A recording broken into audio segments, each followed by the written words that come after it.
A long time ago, in a cottage on the edge of a great forest, there dwelt a little girl by the name of Goldenhair. She was an orphan and lived with her grandmother, who loved her dearly. The grandmother was very old, and so most of the housework was done by Goldenhair. But she was so young and strong she did not mind that a bit, for she had plenty of time to play and was merry the whole day long. Although little Goldenhair lived far from other children, she was never lonesome, for she had many friends and playmates in the wild creatures of the wood. The gentle, soft-eyed deer would feed from her hand, and the wild birds would come at her musical call, for she knew their language and loved them well. Goldenhair had never wandered far into the forest, but one day, in the early autumn time, as she was gathering bright leaves and goldenrod, she strayed farther than she knew, and came upon a lonely gray cabin under the mighty trees. A slab of wood beside the half-open door told who lived within. It read, "Papa Bear, Mama Bear, and Tiny Bear."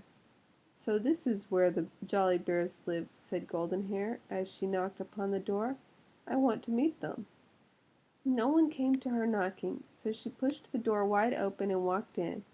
It was a most disorderly house, but a bright fire burned on the hearth, over which hung a big black kettle of bubbling soup, while on the table near by were three yellow bowls of different sizes, a big bowl for Papa Bear, a medium-sized bowl for Mama Bear, and a little bowl for Tiny Bear, said Goldenhair. "That soup smells good," she went on to say, "but my, what an untidy house! I'll put the place to rights while I am waiting for the bears to come home." So she went to work to sweep and dust, and soon had the room in order. Then she went into the bedroom and made up the three beds, the big one for Papa Bear, the medium-sized one for Mama Bear, and the little one for the Tiny Bear.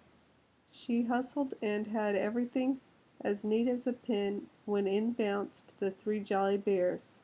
For a moment the bears stood speechless with wide open eyes, staring at Goldenhair, who stood like a ray of sunshine in the dusky room. Then they burst into loud laughter and made her welcome to their home. When they saw how nice and clean it was, they thanked her heartily and invited her to share their dinner, for the soup was now ready and they were all hungry. Goldenhair spent the rest of the day with the three jolly bears playing Hi Spy and many new games which the bears taught her. When the afternoon sun was sinking in the west, the little girl said she must be getting home, for her grandma would be anxious about her. The three bears would not let her go alone, so they all set off together through the twilight woods, a merry company. Goldenhair rode upon the broad back of Papa Bear, while Mama Bear and Tiny walked gaily on either side. In this way, before the night had fallen, they came clear of the wood and up to the home of Goldenhair.